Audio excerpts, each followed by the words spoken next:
This month we're asking for your support through our premium programs via the Escapist Plus and YouTube memberships.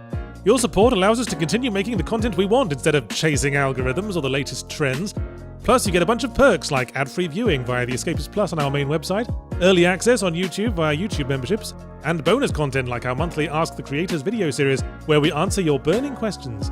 Thanks in advance for your continued support. Guilt, bat eyelashes, etc.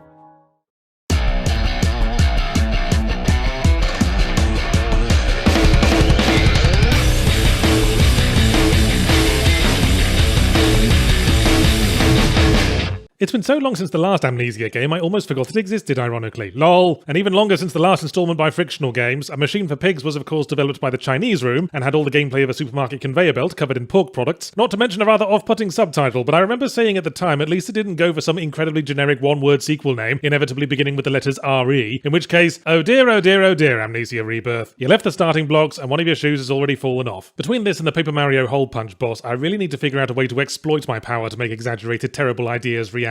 Hey, wouldn't it be crazy if the post office stopped delivering letters and instead delivered free money to my house? But I digress. In Amnesia Rebirth, we play as Tazzy Trianon, a French archaeologist around the turn of the previous less fucked up century, who heads out into the desert with her husband and expedition team, but after their plane crashes, she wakes up in the wreckage with no memory and everyone else mysteriously gone. So in the grand tradition of Amnesia games, we as Tazzy must figure out what happened by descending into somewhere that's very dark. And brace yourself, it'll probably turn out you can't remember because you did a bad thing, and everyone's gone because you ate them, or turned them into camels, or whatever. Minor spoiler alert, one of the central plot elements concerns a couple trying for a second child, which I suppose you might call a rebirth, if you're a robot from space. It's just about the only rebirth on offer, as rebirth implies evolution, and this is mainly a return to the gameplay of the first Amnesia: The Dark Descent, in that it actually has some gameplay. You explore spooky environments while using your limited supply of oil and matches to minimize the amount of time you spend in pitch darkness, where you run the risk of suffering a major trouser accident and lethally bankrupting yourself with dry cleaning expenses, and you have to balance all that while solving inventory puzzles and hiding from Gribblies, which it turns out you're only in actual danger from about 5% of the time, but you don't know which 5%, ooh! And of course there's still that trademark Frictional Games physics interaction where you open doors by clicking the mouse and then moving the mouse and realising you should have moved it the other way, dumb twat. None of which should be a deal breaker if you did like the original Amnesia. This game even features the triumphant return of the jam that comes out of the walls. But at the same time, Dark Descent is 10 years old. It'd be in middle school by now, swapping its asthma inhaler for Pokemon cards. It was one of the progenitors of the first-person atmospheric survival horror mystery subgenre that has since evolved to new heights with games like Resident Evil 7 and PT, and simultaneously devolved into new shit-smeared depths with the 900 million horror walking simulators out there that still think that the door you just came in now leading to somewhere else like we're in Willy Wonka's fucking chocolate factory is the height of clever mindfucks. And Rebirth hasn't really moved with the times in either direction. I think it's on the same engine as Dark Descent. It's certainly quite graphically dated, and the physics are still rife with issues. It'll stop you dead in the middle of walking just because it's scandalised by the sheer audacity with which you're attempting to navigate a gentle slope with a small cardboard box on it. The story, on the other hand, has taken a couple of cues from horror games in the intervening years. Specifically, it's latched onto Outlast's idea of kicking the absolute snot out of the main character from start to finish. Tazzy has apparently been binging on the same donuts Lara Croft likes because the floor has a tendency to collapse beneath her big fat ass at about the same rate, which might be due to the machinations of the various evil Lovecraftian monsters that chase her, but one suspects is actually the work of evil Lovecraftian game designers trying to pad the runtime out. I think what we've learned in the post Five Nights at Freddy's world is that horror games actually benefit from brevity, unless they can keep pulling new surprises out of their non-Euclidean buttholes. That's why short concept horror games bloom in the gardens of indie gaming like cigarette butts in a public park. While I liked Amnesia: The Dark Descent, in retrospect I only remember a handful of moments from it, mostly the story beats towards the end, and everything else is a forgettable haze of samey rooms and having to change my trousers every time I saw something move. Similarly, while the plot of Amnesia Reloaded is intriguing enough and may hit particularly hard if you yourself are the parent of a young child or if floors tend to collapse under you for no reason, it's mainly the last few hours of the story that stand out in my memory, and there are a lot of gameplay sections on the way that could have been removed to no great loss. I can tell from my pristine trousers that the monsters just don't command the same terror that they did in Dark Descent, probably because in this case you get a good look at them enough times that you can see they're just generic zombie dudes, and suspense only lasts as long as the mysterious snarly thing lurking in the dark could be anything from a gelatinous cube to a hungover Orson Welles. The general problem is one of demystification, I think. In The Dark Descent, we only learn scripts and scraps about an evil Lovecraftian other dimension that's causing all the problems, but in Amnesia Recalcitrant, Tazzy gets to physically go to one. In fact, she pops in and out of it every 10 minutes, like she's never quite convinced that she locked the doors properly the last time she was there. At one point, she takes the public subway train in the evil Lovecraftian dimension and misses her stop because the map was confusing. No, really, this happens. It's one of the things that draws out the the runtime, like your mum's waistband at the cock buffet. So maybe it's the Dark Descent's stronger grounding in reality that made it more effective. Remember the rhyme, monster in a scary world, that's just where monsters come from, girl. Monster in your living room, better sense of creeping doom. So as for whether or not I recommend Amnesia Revengeance,